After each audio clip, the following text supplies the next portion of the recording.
हरिओम सभी को। श्री योग वशिष्ठ महारामायण पाठ का वैराग्य प्रकरण तृतीय सर्ग पढ़ेंगे।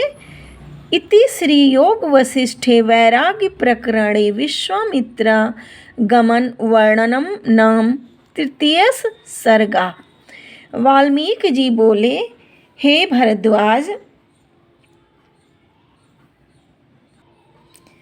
जब इस प्रकार राजा ने कहा तो मुनियों में शार्दुल विश्वामित्र जी ऐसे प्रसन्न हुए जैसे चंद्रमा को देखकर क्षीर सागर उमड़ता है।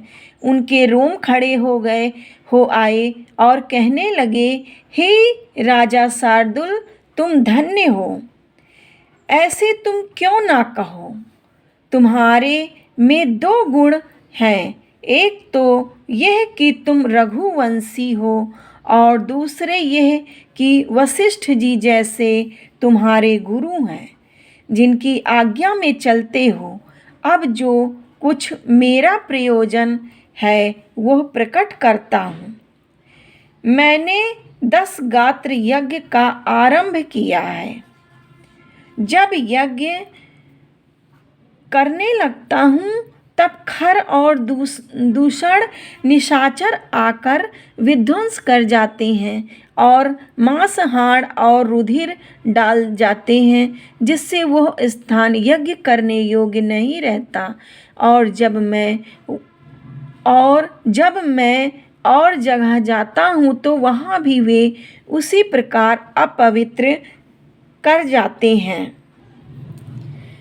इसलिए उनके नाश करने के लिए मैं तुम्हारे पास आया हूँ।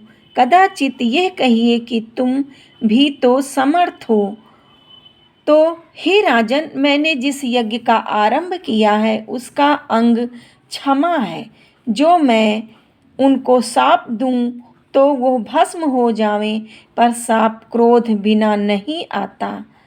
जो मैं क्रोध करूं तो यज्ञ निष्फल होता है, और जो चुप कर रहूं तो राक्षस अपवित्र वस्तु डाल जाते हैं।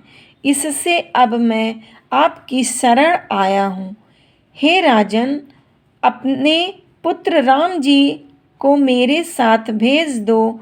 वह राक्षसों को मारे और मेरा यज्ञ सफल हो। यह चिंता तुम ना करना कि मेरा पुत्र अभी बालक है। यह तो इंद्र के समान शूरवीर है। जैसे सिंह के सम्मुख मृग का बच्चा नहीं ठहर सकता, वैसे ही इसके सम्मुख राक्षस न ठहर सकेंगे। इसको मेरे साथ भेजने से तुम्हारा यश और धर्म दोनों रहेंगे और मेरा कार्य होगा, इसमें संदेह नहीं। हे राजन, ऐसा कार्य त्रिलोकी में कोई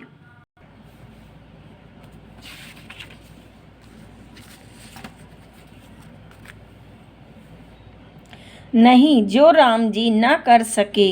इसलिए मैं तुम्हारे पुत्र को लिए जाता हूँ।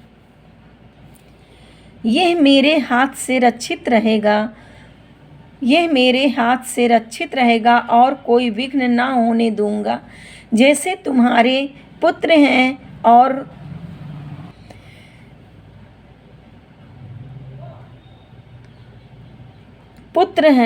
जैसे तुम्हारे पुत्र हैं, मैं और वशिष्ठ जी जानते हैं, और ज्ञानवान भी जो त्रिकालदर्शी हैं जानेंगे, और किसी की सामर्थ्य नहीं जो इनको जाने। हे राजन, जो समय पर कार्य होता है वो थोड़े ही परिश्रम से सिद्ध होता है, और समय बिना बहुत परिश्रम करने से भी नहीं होता। खर और दूषण प्रबल दैत्य हैं, मेरे यज्ञ को खंडित करते हैं।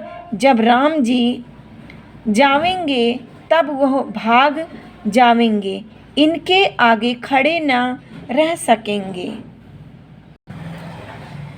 जैसे सूर्य के तेज से तारागण का प्रकाश क्षीण हो जाता है, वैसे ही राम जी के दर्शन से वे स्थित न रहेंगे।